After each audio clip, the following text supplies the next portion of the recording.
Oh ini ntar juga butuh promosa, butuh item. Oh di butuh kayak kemarin kan? butuh sih, tapi ini udah masuk ke materi PD-nya Mas. Oh iya. Jadi beres.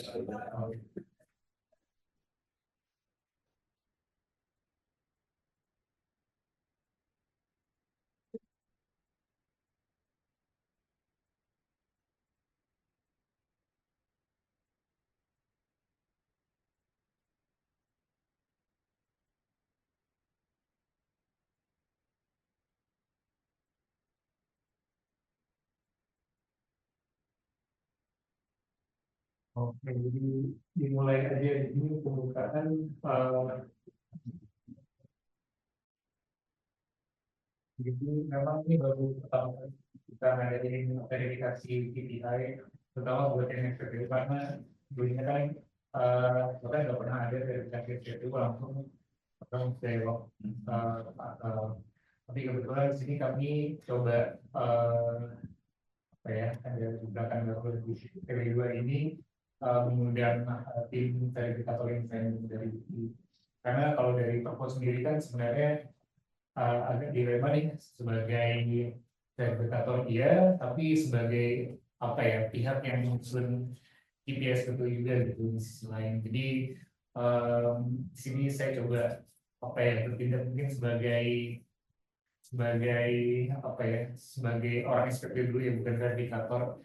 Jadi nanti yang memverifikasi nanti dari tim verifikator independen. Jadi mungkin karena ini baru sustain aja, nanti kita akan langsung jamin ke materinya sustain dulu. Ini pembahasannya ke apa ya, realisasi dan prognosasi yang paling penting Mas, karena kemarin sempat di PD-nya Pak Hengki itu meskipun sudah 109,5 secara pencapaian, tapi beliau merasa supaya ya dan pengen ngelihat nih secara prognosa gimana pencapaiannya, karena banyak KPI yang mau juga dan nggak kelihatan gitu ya secara PD2. Dan ini juga pengen direplikasi juga ke pas materi PD-nya pasal. Jadi langsung aja ke materinya sustain. Oke, overall dulu ya. Overall dulu nih secara pencapaian SPPU itu di 106,84. Memang yang bikin jelek sebenarnya ada di right back. Dan apa ya, kenapa cukup terdampak? Karena sebenarnya kalau secara hitung-hitungan Noanya dua ya. Noanya dua. Noanya nanti berlapis ini sih Mas, apa belum diperhitungkan sih di TV2. Oh. Berarti tetap. Oh ya, kalau Noah ini sebenarnya gini sih Mas, kalau di tahun ini tuh Noah 2 itu minusnya -1, jadi skor 50%. Kamu nggak tahu tuh. Ya, biasanya udah gitu sih sekarang begini. Tapi dia otomatis di PNS kan ya? Otomatis, tapi di TV4 gitu. Dan itu oke, mungkin yang pertama ESG dulu. Ini mau dijelasin nggak Mas? Kan kemarin juga panjang. Oke, ini deh karena ke UI belum, jadi coba aku jelasin deh. Jadi implementasi ESG ini ada dua sub item. Yang pertama tuh score rating ESG itu bobotnya 30%, kemudian ada dekarbonisasi itu bobotnya 70%. Oh ya, catatan juga ini KPI, namanya KPI bersama atau shared sih. Jadi kalau tadi dilihat sebelumnya di Direktorat Keuangan juga punya, ini berlaku ke semua direktorat di holding. Jadi dikenakan KPI ini dan secara realisasi akan sama. Yang pertama dulu skor rating ESG ini ada 3 parameter. Yang pertama Sustainalytics itu pencapaiannya di 27,1 per saat ini per PW2 dari target 26,9. Kemudian ada MSCI, ini targetnya BB, terus realisasinya triple B, ini udah ke-lock. Kemudian yang CDP, ini targetnya B, tapi sekarang belum Oktober nanti. Oktober baru rilis realisasinya. Jadi secara perhitungan skor rating ESG full set per saat ini Itu berarti 99 sustainability yang kayaknya ada settingnya khusus ya, bawah enggak ada ya, segini. ada aku masukin ya. Banyak dari mana? UI. Iya. Universitas Indonesia. Oh, UI. Nah, jadi ini ada KPI namanya implementasi SIMA, ini KPI kolegial atau seperti yang dijelasin Mas Farel. Ini salah satu KPI perusahaan. Ada 2 itemnya, satu skor rating ESG, bobotnya 30%. Yang kedua reduksi emisi atau dekarbonisasi, bobotnya 70%. Nah, skor rating ESG ini semua SK Pertamina pun juga punya, cuma targetnya beda-beda. Karena nature bisnisnya beda ya, kayak PNRE kan ya dia masuk ke bidang NRE, jadi Raptors ESG global ya sustainability MSCI CDP itu mereka menggolongkan masing-masing perusahaan. Nah kalau kita tuh maksudnya ke integrated oil and gas. Untuk tahun 2025 ini kita targetnya ada 3, sustainability, MSCI sama CDP. Tapi base targetnya itu sustainability. Jadi 100%-nya di sustainability. MSCI sama CDP kita baru mau masuk. Sebenarnya tahun lalu udah masuk pertama, nah, tahun ini tahun kedua. Kalau itu kita berhasil mendapatkan skor atau mempertahankan atau improve, nanti akan ada skor tambahan realisasinya. Nah hingga TW2 ini sustainability itu nanti scoringnya di akhir tahun, keluarnya di Desember. Jadi belum ada, tapi sepanjang tahun dia akan keluarkan kayak skor sementara. Kayak kan kemarin pertama ada kasus ya, tahu lah ya, Bumbasis. Nah itu nurunin tuh dari 26,9 ke 27,1. Naik skor tuh turun berarti Pak. Jadi kalau skor sustainability itu makin kecil makin turun. Nah, sekarang skor sementara di 27,1. Nah, juknisnya kalau dia ada penurunan skor 1, jadi 26 ke 27 misalnya, itu dia turun 0,5% setiap penurunan skor 1. Nah, ini kita pasti maintain di 27,1, berarti ya masih under 1 lah ya, ini turun 0,5%. Jadi sustainability base-nya 100 turun 0,5 jadi 99,5%. MSCI ini ada juknisnya nggak kalian? Nah, MSCI itu targetnya tahun ini itu kita BB karena tahun lalu kita BB. MSCI ini raters yang dipakai buat kita dapat soft loan, green bond. Ini MSCI kemarin banget. Nah, makanya kita masuk ke sana. Nah, tahun ini alhamdulillah kemarin Mei ini udah keluar hasilnya, kita naik nih ke BBB.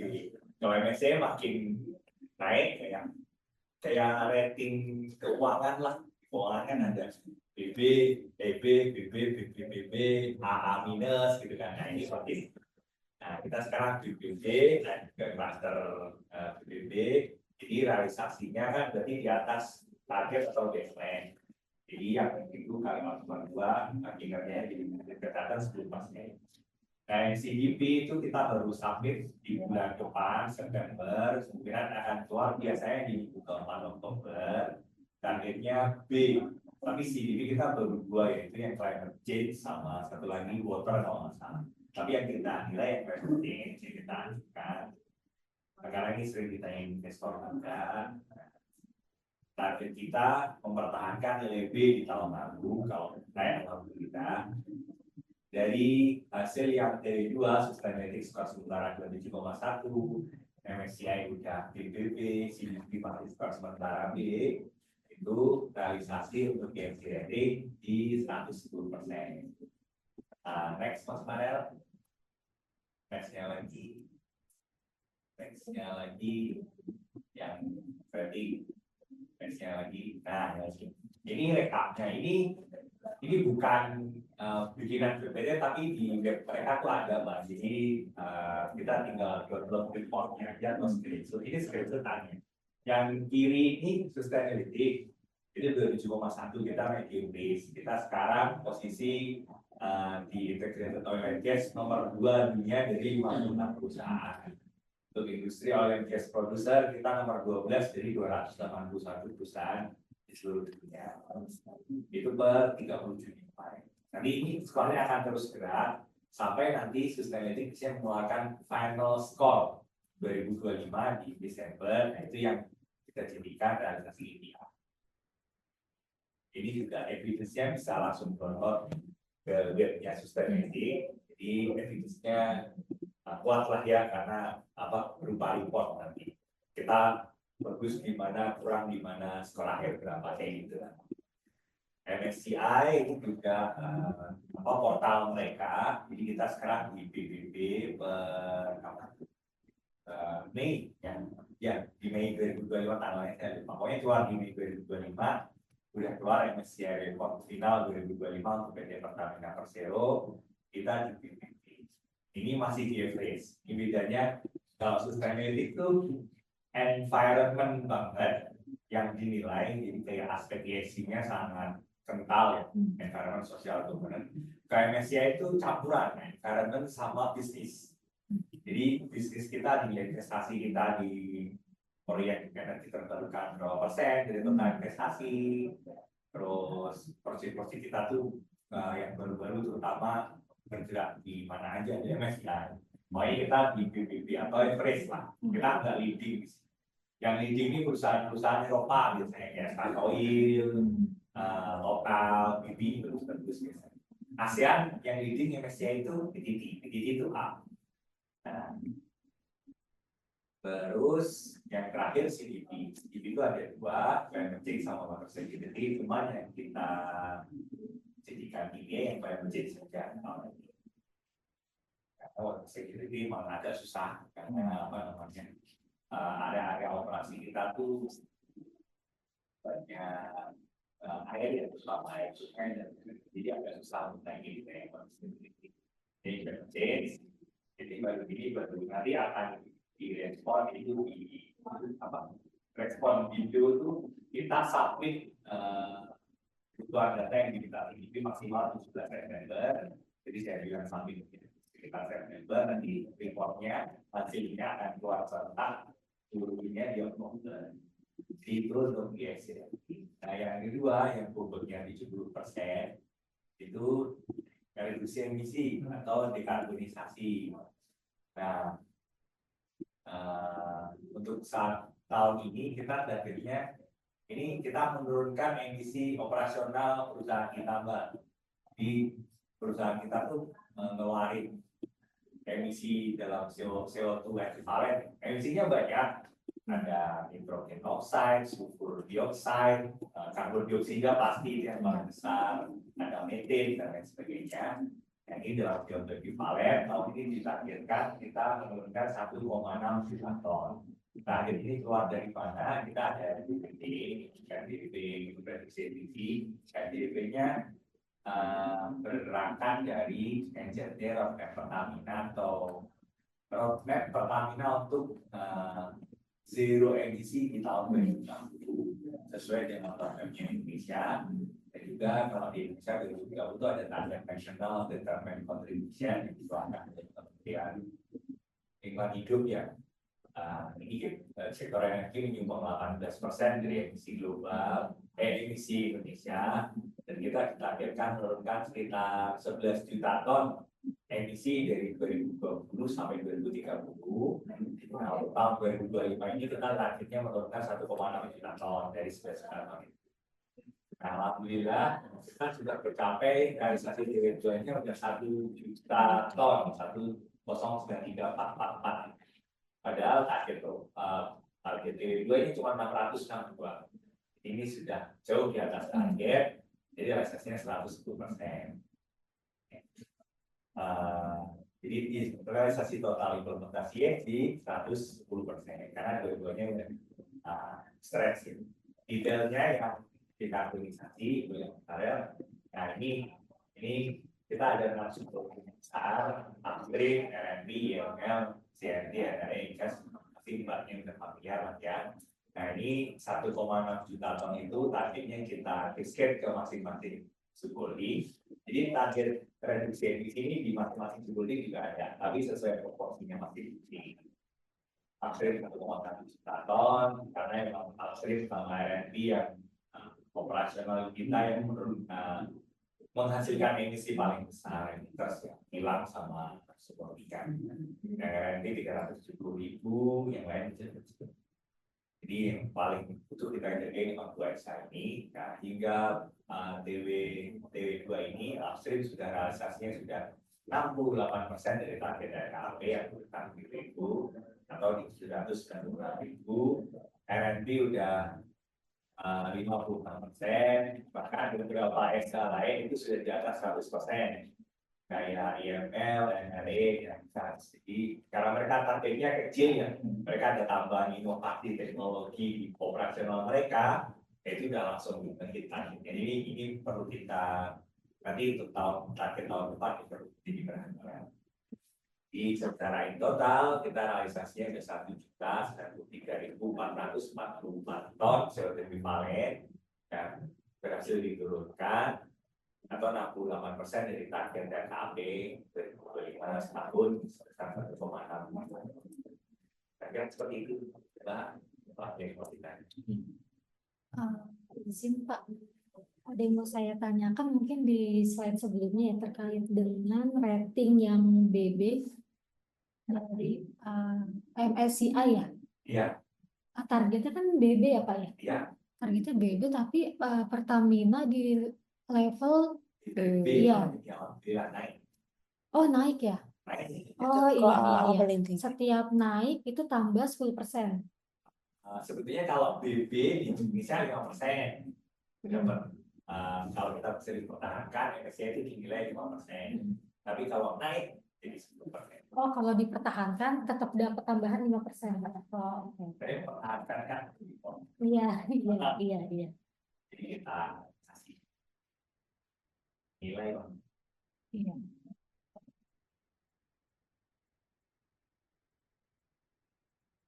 Selanjutnya kait dengan target dekarbonisasi, ini kan target TWD itu 600.000 ya kurang lebih. Nah ini ada target untuk masing-masing subholding ini ada di breakdown. Iya. Oh iya. Jadi 662 itu total mereka. Oh iya.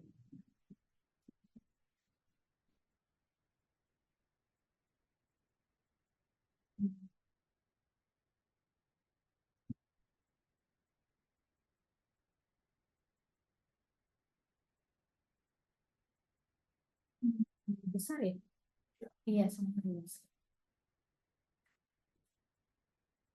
Yang kita komitmen net zero emission di 2060, SHSA mengalihkan sebagian investasi mereka untuk bisnis low carbon dan juga dekarbonisasi. Jadi selain maintain bisnis mereka masing-masing, upstream yang carinya, dan mereka juga ngisiin lah mungkin 3 atau sampai 5% total investasinya di dekarbonisasi sama low carbon bisnis. Iya. Jadi biar apa namanya, ini menunjukkan komitmen Pertamina untuk menjaga lingkungan. Kalau ini laporannya reportnya itu dari mana ya Pak? Nanti kita ada monitoring bulanan setiap tanggal 11 sampai 15 antara itu hari gitu. Jadi masing-masing desa akan menyampaikan ke kami PhD atau PhD hasilnya gimana. Nanti kita rekap hasilnya. Nanti di akhir bulan kita akan menyampaikan via Panikas atau memo ke direktur. Ini sampai karena itu bisa terjadi salah kita sampaikan. Dari itu juga kita sampaikan ke SRKP yang teman-teman saya. Nah kalau dari di SH-nya sendiri itu sumber datanya terkait dengan dekarbonisasi itu dari mana? Dari informasi mereka. Jadi mereka konsul tuh, mereka ada rapat lah, nah mereka juga udah bikin dashboard, Jadi kayak ada forum PNSI gitu, jadi teman-teman di Kompati misalkan atau kilang ya, teman-teman kilang Cilacap langsung ikut datanya, nanti mereka ada sharing session, lowongan dan ikut datanya, nanti mereka ada pengennya, lalu setelah mereka konsul, mereka kita challenge nanti, jadi bertahap, jadi validasinya benar. Dan tahun ini pun ini salah satu, kalau di KPI kolegial memang enggak, tapi di KPI-nya direktur itu ada kalau KPI kolegial yang set 100% penurunan emisi, tapi kalau yang direktur itu 90% penurunan emisi, 10%-nya itu verifikasi oleh pihak ketiga. Jadi nah ini kita lagi proses sama Sukovindo, Sukovindo subkontraktor yang bisa menghitung verifikasi emisinya benar nggak sih dari pertanyaan dan sebagainya. Nah ini kita lagi proses dari mereka. Benar nggak angka realisasinya itu 1,3 juta. Nah ini lagi dalam proses tender. Dan kalau sudah selesai, mereka akan melihat semua berkas kerja kita, kadang visit ke sana sampai itu. Jadi ini untuk meyakinkan manajemen dan juga renters salah satunya, kalau ini sudah diverifikasi oleh pihak independen atau pihak ketiga. Berarti sampai dengan saat itu masih belum ada verifikator untuk yang reduksi emisi sekarang belum. Nanti sekalian dari 4 sekali. Kemungkinan berarti di TW4 ketika nanti kita verifikasi lagi itu berarti udah ada tambahan double komponen dari verifikator itu ya Pak ya? Yang direktur ya? Oh SVP ya? Oh direktur nggak ada. Sorry SVP Berarti maksudnya ada kemungkinan nanti ada juknis yang diupdate ya? Enggak sih, karena memang agak beda sih kalau di SVP itu memang lebih detail karena dilakukan, jadi mereka kasih komponen-komponen tambahan di dalam.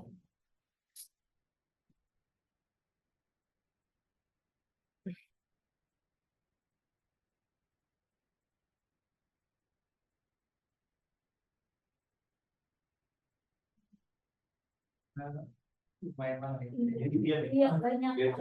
Oke, lagi kita. satu lagi Sustainability.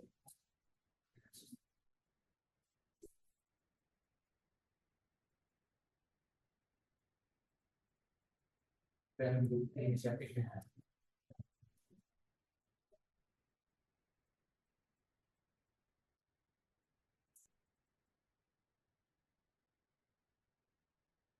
Ini judulnya lebih garis sih. Iya. Tapi intinya udah tampilnya. Ya. Ini sustainability inisiatif, Pak.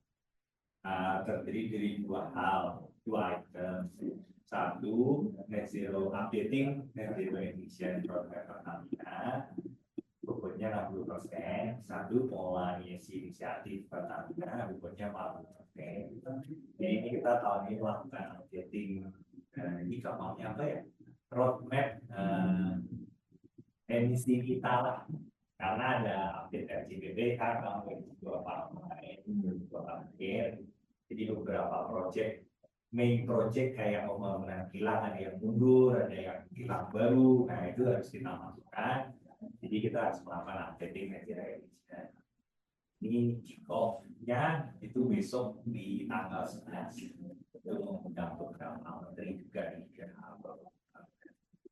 Terus nanti yang kedua pengelolaan emisi.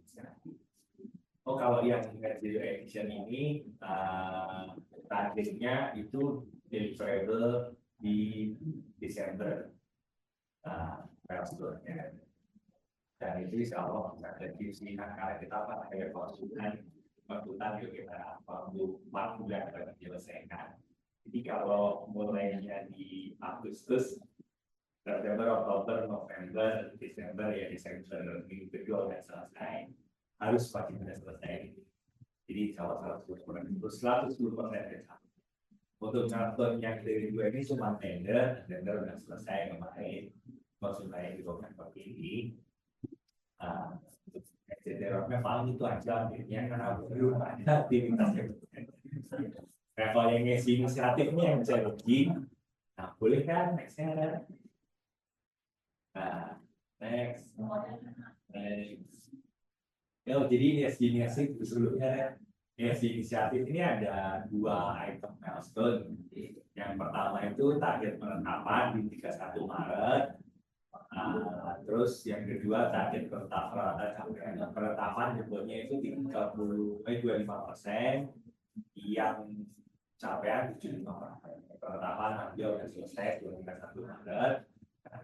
Jadi udah 110. Sekarang kita yang target penetapan. Next slide. Jadi Pertamina itu punya 19 ISC inisiatif yang sudah ditangani oleh BUMD ya. Itu untuk kita itu program utama ISC perusahaan tahun 2025 ini. Sampai Juni ini ada 3 program yang nilainya masih merah. Yang satu riset Dekarbo itu karena riset SAF yang itu green after. Jadi nanti kan nggak mungkin pernah dengar ada biodiesel gitu kan. Nanti ada pesawat namanya bioafter namanya SAF. Itu yang kemarin kendala pengadaan di bahan bakunya. Tapi update per bulan ini alhamdulillah udah solve, jadi semoga bisa lancar. Yang kedua itu yang ini dari HSSE, ini emission management, jadi kita manajemen. Kemarin terkendala jadi mereka updating tools, jadi Pertamina punya tools namanya ICAL atau emission calculator. Itu kemarin pakai konsultan juga mengupdate-nya, kemarin sempat terlambat. Tapi update-nya per bulan Juli kemarin juga sudah selesai. Ini kan sampai Juni ya, jadi belum impor per bulan Juli kemarin sudah selesai. Jadi insya Allah akhir tahun masih bisa. Yang PR itu yang nomor 10, penjualan pertama screen 95, atau yang saat ini capaiannya baru 79%. Nah ini kenapa PR? Karena dia itu KPI-nya volume barel. Jadi tahun ini mereka harus menjual, kayak ada slide ya kan? Oh iya ini, aku baca dari punya lagi. Di tahun ini itu ditargetkan mereka menjual 10.131 kiloliter. Pasti banyak juga nggak paham ya. Pertama screen kayaknya belum pernah lihat gitu kan. Nah ini cuma ada beberapa SPBU, khususnya SPBU Koko atau SPBU yang punya Pertamina langsung, bukan punya swasta. Jadi di SPBU Koko dan baru ada di Jakarta, Bandung, Surabaya, dan Semarang. Jadi baru ada di kota besar. Ini dalam rangka kita untuk pertama itu mendiversifikasi produktivitas dan produk yang lebih lama. Pertama ini BBM kita dicampur sama palmi itu dari kelapa sawit. Dicampur, artinya pertama dari 5, taruh 95. Tahun ini ditargetkan itu 10.131 kiloliter. Target Juninya itu 5.085 kiloliter, tapi baru tercapai di 4.038 kiloliter.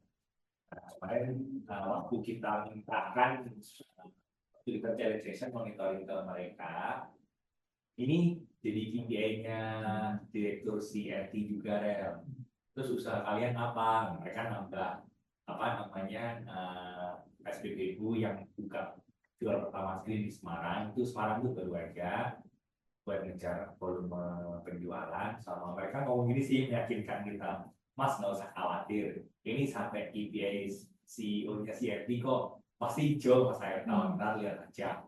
Jadi menurut mereka kalau udah masuk KPI-nya direkturnya itu pasti akan ada tentang promosi apa yang dilakuin di hari ini.